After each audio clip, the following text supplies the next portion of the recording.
The brand story actually is It's a long story, and it's actually not so long also. It was only 1997 that we really started everything. Right. So it's what, less than 9 years. 9 years. Okay. So let me finish off my role quickly. The first thing is that in the context of the brand, I continue to look after the mother brand.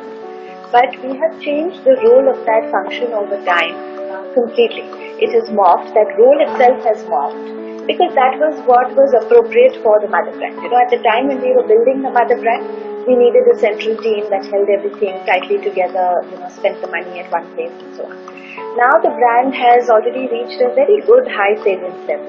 And now really the objective of all the marketing is to ensure that this brand that has been created is now leveraged in order to create and grow the business.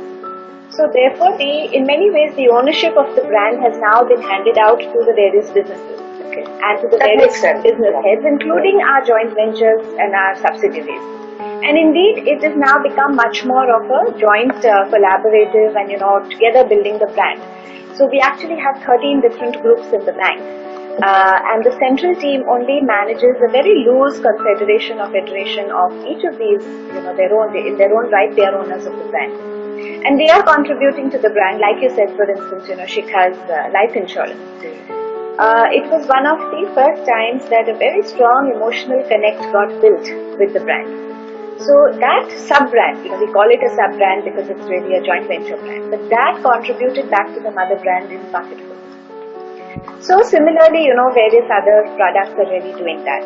So, just to therefore conclude that the brand role that I now play is a very small little role to hold together all the different, marketing groups. 13 groups. But you coordinate it all also. We coordinate it in terms of ensuring that there is a overarching brand philosophy and brand values which are not compromised by anybody.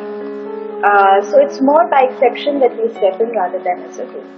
The second thing that we do is we do market research to continuously track where our brand is. So vis-a-vis the competition and over time. And those are various metrics that we track in terms of the salience of the brand, in terms of the consideration set. We are in the consideration set of what percentage of the people. Some of the brand values which we are very keen to. Some of the values of the brand are already very high, but we need to sustain. Some of the brand values we want to still build. So we track that on a regular basis. We have a monthly, program that runs throughout the year. So we do that brand tracking.